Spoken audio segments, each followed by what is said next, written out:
архитектурт одоо хамгийн чухлаар яригддаг хамгийн одоо нэг номерын гэдэг юм уу энэ асуудал нь бол орон зайн асуудал байгаа. Архитектур хүн орон зайг шийддэг. Тэгэхээр орон зай өөрөө юунаас бий болдог вэ гэхээр энд орон зайн бүтээц, орон зайн хэлбэр, орон зайн функц гэдэг одоо агуулмж судалгаанууд зайлшгүй байдаг юм аа.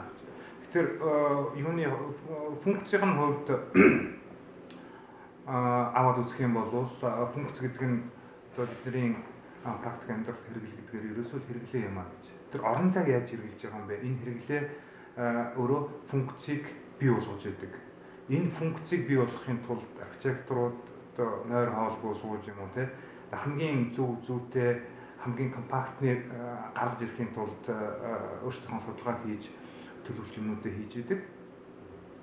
Тэгэхээр энэ дотоод орон зайн асуудал дээр одоо өөрөө бид нар зүгээр орон зай гэхээр одоо орон зай элемент буюу нэг өрөө гэж юм л да. Тэгэхээр тухайн өрөөнд байж байгаа олон үйлдэл явагдаж байгаа энэ орон зайнуудыг нас дотор нь хуваадаг байна. Энийг нь болохоор конвекс орон зай гэж нэрлэдэг. Жишээ нь одоо нэг газар сууж ажиллаж хичээл гэх юм уу эсвэл нөгөө газар нь амарч тухалж ярилцах юм уу. Тэгээ эдгээр нь бол хэдийгээр нэг том орон зайд байгаа боловч тэнд байж байгаа талбайг их баг орон зайгаар хуваадаг байна л да. Тэгээ энэ нь бол өөрөө конвекс орон зай. Бид нар бол нэг ахтар одоо энэ конвекс гэдэг нэр томьёог нэг ашигладаггүй. Тэгэхээр энэ конвекс орон зай бол зайлшгүй одоо бас нэг жижиг конвекс орон зайтай зэрэгэлдээ оршино гэж байгаа. Энэ хоёрын хооронд хөдөлгөөн бий болно. Тэгээ эдгээр нь одоо том утгаараа өөрөө тэр тухайн өрөө тасалгаа юм уу орон зайн функц болно гэж ойлгож болно. Функцтэй хамааралтай асуудал ер нь дэлхийн архитектурын олон зуун жилийн түүхэнд бол нэг яригддаггүй байсан. Энэ нь бол нэг шин буюу 18 дугаар зууны сүүл үеэс яригдж эхэлсэн нэр томьёо. Энэ яагаад вэ гэхээр бид нэг ашиглаж байгаа орон зайг ерөөсөө маш олон зорилттой зайлшгүйгээр ашиглах ийм шаардлагууд гарч ирснээрээ энэ дээр маш нарийн судалгаа хийгээд яаж энийг нарийн чанд хуваад зөв зохион байгуулах уу гэдэг яриа гарсан байна л да. Тэгээ эндээс Луис Сулливан гэж архитектор одоо энэ Америкийн Чикаго хотод ялангуяа өөрийнхөө бүтээлийг маш их хийсэн ийм архитектор байдаг. Энэ архитектор өөрөө судалгааныхаа үндсэн дээр ерөөсөө энэ орон зай гэдэг юмыг бүрдүүлдэг юм чинь функц юм байна. Тэр үүднээсээ хэлбэр нь функцээ дагдаг гэсэн юм хэлцэг гаргасан байна.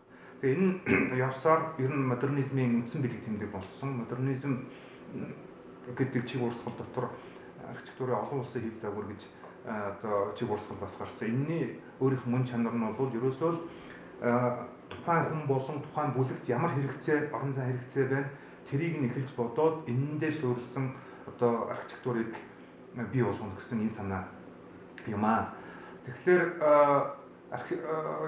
функцтэй холбогдож яг уу бидний хувьд бол яг тэр функционализм гэдэг юм өөрөө чухал яг үзүүлэлт мөн боловч архитектуруудад хэрэгэлдэг хамгийн гол хэрэглүүр биш ээ гэдгийг бас ойлгомоор байгаа. Энд өөр бусад одоо түрүүний хэлбэр гэж ярьлаа, бүтээц гэж ярьлаа те орон зай бүрдүүлдэг. Энэ лугаа бас анхаарч хийхгүй бол ерөөсөө функцээр суурилсан одоо хит их суурилах юм бол тэр урлагийн гоо сайхныхаа талыг бас алдах ийм нөхцөл байдлууд үүсдэг юм уу гэж. Тэгэхээр энд одоо юуны өнгөрсөн 10 жил ч 1980-аад оны үед ч юм уу одоо функцтэй холбоотой маш их шүүмжүүд явдаг байсан юм л да. Тэгэхээр энэ шүүмжүүд нь бол нийгмийн талаас яах юм бодит нөхцөл байдал дээр тулгарч гарч ирэх юм уу эсвэл одоо барилгын нөгөө бүтээцээс бий болсон орон зай дээр гарч ирэх юм уу функцийн асуудлууд бол яригддаг. Гэхдээ функц нь өөрөө цаашаа судалдахгүй ихтэй зайлшгүй одоо маш нарийн нягтлал сайн бодохоос аргагүй ийм одоо хүчин зүйл архитектурт хүчин зүйл юм аа. За ингээд яг хөө тэг явж чааш. За бид нэр архитектурын гоо сайхан гэдэг зүйлүүд дээр бас зайлшгүй бас одоо тодорхойлж ярих юм уу энэ дээр одоо нэмэлт болж туслах энэ хүчин зүйл нь архитектурын материал гэж боддог. Хэдийгээр тухайн орон зайг мундаг төлөвлөөд хийгээд гаргаад гэдэг юм уу ингэж байгаа боловч энэ нь өөрөө явж явж материалаар илэрхийлэгдэж байдаг. Тэгэхээр хүний сэтгэл санаанд яаж нөлөөлнө вэ гэдгээр нь энд одоо чулуун материал байх юм уу, модон материал байх юм уу гэдгийг сонгодог.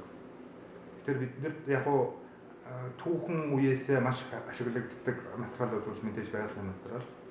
Гэвч өнөө үед технологи хөгжснөөрөө одоо технологи дээр суурилсан маш их шинэ материалууд гарч ирж байдаг. Тэгээ энэ шинэ материал нь үнэхээр одоо өөрийнх нь одоо шинэ чанар гэдэг юм уу, материалын чанар гэдэг юм, өнгө үзүмж гэдэг юм уу, гадаргуугийн одоо нөхцөл байдал гэдэг нь өөр шинжилгээтэй байгаа боловч нэг түүх үлдээн гэдэг юм байхгүй болчиход байна.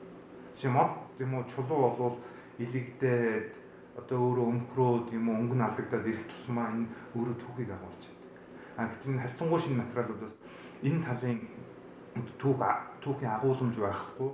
Зөвхөн хүний нөгөө хараагаар харах дээр тэр гоо сайхан гэдэг юм мэдтгэхээс биш тэг хүний хүртэхтэй ерөөсөө хамаарахгүй болчиход байна уу гэсэн ийм нэг бодол байдаг. Тэгэхээр материалыг зөв сонгох асуудал материал гэдэг нь өөрөө цааталтаа бас юг агуулдаг вэ гэхээр өнгийг агуулж байдаг. Тэгэхээр үндсэндээ материалын сонголт гэж байгаа нь өнгөний сонголт юм. Жишээ нь бид нар модон материал гэж аваад үзэхэд мод өөрөө ямар өнгөтэй вэ гэж цаана бас өнгө агуулж байдаг. Тэгэхээр энэ болгоны тэр барилгын өөрийнх нь орон зайн өөрийнх нь хүнд одоо хүрэх гэдэг юм уу тэр сэтгэл зүйд нь нөлөөлөх нь бол одоо